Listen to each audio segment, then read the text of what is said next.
Hello दोस्तों, cancer की बीमारी से संबंधित क्या क्या इमरजेंसीज हो सकती हैं और ये इमरजेंसीज कौन कौन से तरह के कैंसर्स में होती हैं, आज इस पर बात करेंगे।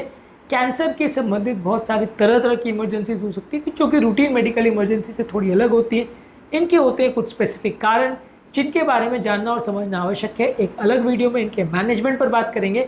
आज बात करते हैं कौन कौन सी तरह की इमरजेंसीज कैंसर पेशेंट में देखने को मिलती है। टॉपिक पर जाने से पहले जो लोग हमारे चैनल पर नए हैं उन्हें रिक्वेस्ट करूँगा कि चैनल को सब्सक्राइब करें, वीडियोस को लाइक करें, शेयर करें, फॉलो करें, कमेंट करें, पूरा देखें। टॉपिक इंपॉर्टेंट है इसलिए इसे अंत तक देखिएगा। चलिए शुरू करते हैं important video.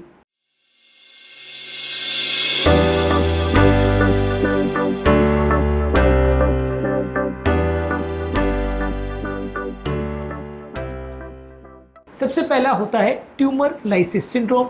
Tumour lysis syndrome का मतलब है कि कैंसर के बहुत सारे सेल्स सडनली टूटने की वजह से पेशेंट्स की बॉडी में बहुत सारे टॉक्सिन्स आ जाते हैं।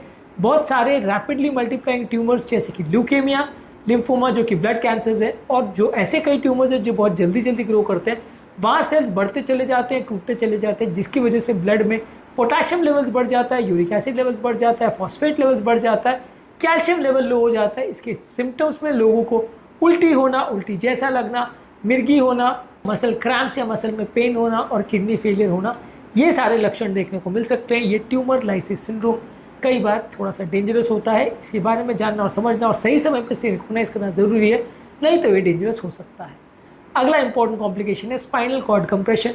कैंसर के पेशेंट में कई बार स्पाइनल कॉर्ड यानी रीढ़ की हड्डी में कोई कैंसर के स्प्रेड करने की वजह से अंदर से जो स्पाइनल कॉर्ड यानी नस जाती है उसमें दबाव हो सकता है, जिसकी वजह से लोगों को पीठ में दर्द होना, कमजोरी होना, सुनपन होना, ब्लैडर बाउल का कंट्रोल चला जाना और पाँव में पैरालिसिस हो जाना, ये लक्षण हो सकते हैं।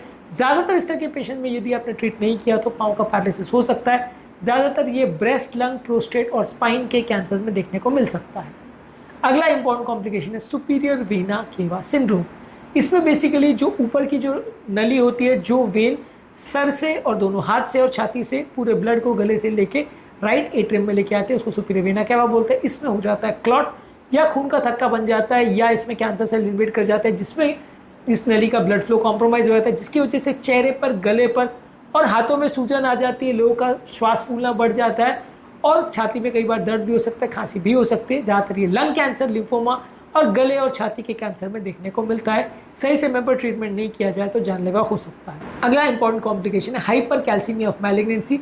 ज़्यादातर इस तरह के पेशेंट्स में लोगों के ब्लड में कैल्शियम लेवल बढ़ जाता है, जिसकी वजह से लोगों को उल्टी होना, उल्टी जैसा लगना, कन्फ्यूजन होना, बहुत ज़्यादा प्यास लगना, बहुत ज़्यादा पेशाब होना और सीवियर केस में पेशेंट को कन्फ्यूजन और कोमा भी हो सकता है। ब्रेस्ट कैंसर, लंग कैंसर और मल्टीपल माइलोमा के कैंसर में देखा जाता है। सही समय पर रिकॉग्नाइज नहीं किया गया और कैल्शियम लेवल्स को कम नहीं किया गया तो जानलेवा हो सकता है। अगला इंपॉर्टेंट कॉम्प्लिकेशन है फिब्राइल न्यूट्रोपिनिया, जिसमें वाइट ब्लड सेल काउंट और कीटाणु से डरने वाले सबसे इंपॉर्टेंट सेल्स न्यूट्रोफिल सेल्स कम हो जाते हैं। कीमोथेरेपी के इफेक्ट से ये होता है। ज़्यादातर लोगों को इसमें फीवर आता है, खासकर ठंड लेके और कपकपी लेके, और कई बार सीवियर इन्फेक्शन लोगों को होता है, ब्लड प्रेशर ड्रॉप हो जाता है। ज़्यादातर ये लोगों को अलग अलग तरह के कैंसर में जब कीमोथेरेपी दी जाती है तो ये होता है। इसके अलावा अगला कॉम्प्लिकेशन है कैंसर के पेशेंट्स में हार्ट के चारों जो झिल्ली होती है पेरिकार्डियम, उसमें पानी भर जाता है या ब्लड भर जाता है, जिसकी वजह से हार्ट में कंप्रेशन होता है और हार्ट का काम करना रुक जाता है, हार्ट बंद हो सकता है। इसको कार्डियक टैम्पोनेट बोलते हैं। ज़्यादातर लंग, ब्रेस्ट कैंसर में और लिम्फोमास में देखने को मिलता है। ज़्यादातर लोग को इसमें श्वास फूलना, छाती में दर्द होना, ब्लड प्रेशर लो होना और बेहोशी होना, इस तरह के लक्षण हो सकते हैं। यदि सही समय पर इसे रिकॉग्नाइज किया जाए तो पानी निकाल के लोगों को बचाया जा सकता है। यदि नहीं रिकॉग्नाइज किया जाता है तो व्यक्ति की मृत्यु हो सकती है।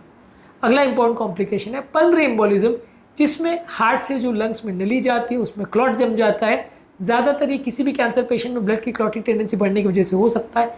इस तरह के पेशेंट को श्वास फूलना, छाती में दर्द होना, हृदय गति बढ़ जाना और ब्लड आना खांसी में, ये सारे लक्षण हो सकते हैं। यदि इसको भी ट्रीट नहीं किया गया तो ये हार्ट अटैक जितना डेंजरस होता है। अगला इंपॉर्टेंट कॉम्प्लिकेशन है बाउल ऑब्स्ट्रक्शन, यानी बड़ी आंत में रुकावट आ जाना। ज़्यादातर किसी व्यक्ति को अगर पेट का अगर कोई कैंसर है या वहाँ पे कोई सर्जरी हुई हो तो ऐसे व्यक्ति की बड़ी आंत में रुकावट आ सकती है। ज़्यादातर पेट के अलग अलग तरह के कैंसर्स, कोलोरेक्टल कैंसर्स में ये देखने को मिलता है। पेट में दर्द होना, उल्टी होना, कब्जियत होना और मोशन और गैस पास नहीं हो पाना, ये इसके कॉमन लक्षण होते हैं। यदि इसको रिकॉग्नाइज या ट्रीट नहीं किया गया तो पेशेंट के लिए ये भी जानलेवा हो सकता है और आंत में कुछ बड़ा प्रॉब्लम या फटना या ऐसा कुछ हो सकता है। अगला इंपॉर्टेंट कॉम्प्लिकेशन है मिर्गी का आना। कई बार किसी व्यक्ति को अगर ब्रेन में ट्यूमर हो जाए, ब्रेन में ट्यूमर स्प्रेड हो जाए या कुछ मेटाबॉलिक अबनॉर्मलिटीज़ या सोडियम लेवल्स के खासकर कम होने की वजह से लोग को मिर्गी आ सकती है, अनकॉन्शियस हो सकता है पेशेंट। ज़्यादातर ब्रेन ट्यूमर, लंग कैंसर और ब्रेस्ट कैंसर जो कि ब्रेन में स्प्रेड करते हैं उसकी वजह से देखने को मिलता है। इसका मैनेजमेंट ज़्यादातर मिर्गी जैसे ही होता है, यदि ट्रीटमेंट नहीं किया गया तो मृत्युदायक हो सकता है।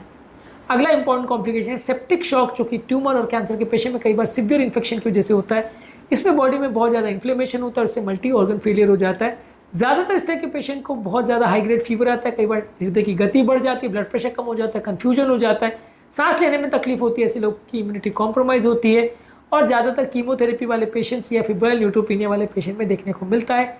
ट्रीट नहीं किया गया तो जान जा सकती है। अगला इंपॉर्टेंट कॉम्प्लिकेशन है अक्यूट किडनी फेलियर, यानी कैंसर के पेशेंट में कई बार ट्यूमर लाइसिस सिंड्रोम या सेल्स के सडनली टूटने की वजह से या कैल्शियम ज़्यादा होने की वजह से या किडनी की कैंसर की स्ट्रॉन्ग दवाओं की वजह से किडनी डैमेज हो सकता है, जिसमें यूरिन का आउटपुट कम होना, हाथ पाँव में सूजन होना, यूरिन का कलर चेंज होना, कन्फ्यूजन और फटीग होना ये लक्षण हो सकते हैं।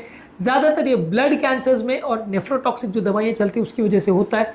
यदि इसको रिकॉग्नाइज नहीं किया गया तो ये भी डेंजरस हो सकता है। इसके अलावा कुछ लोग को अगर शुगर लेवल का कम होना ऐसा हो सकता है, जो लोग को इंसुलिन बनाने वाले ट्यूमर्स है जो कि बहुत एक्सेसिव इंसुलिन बनाते हैं बिना किसी कारण के, उस तरह के ट्यूमर्स का जब बॉडी में इन्वॉल्वमेंट होता है तो हाइपोग्लाइसीमिया हो सकता है। अगर किसी व्यक्ति को कुछ ऐसे ट्यूमर्स है जो ब्रेन के सोडियम लेवल्स को अफेक्ट करते हैं, ब्रेन के या किडनी के लेवल पे, तो वैसे व्यक्ति को भी सोडियम लेवल्स कम होना यानी हाइपोनाट्रीमिया हो सकता है। इस व्यक्ति को कन्फ्यूजन होना, मिर्गी होना या कोमा में जाना ऐसे लक्षण हो सकते हैं। तो ये है वो सारे इमरजेंसी कंडीशन जिसको कैंसर के पेशेंट में देखा जा सकता है, जिसका यदि सही समय पर रिकॉग्निशन नहीं किया गया तो ये जानलेवा हो सकते हैं।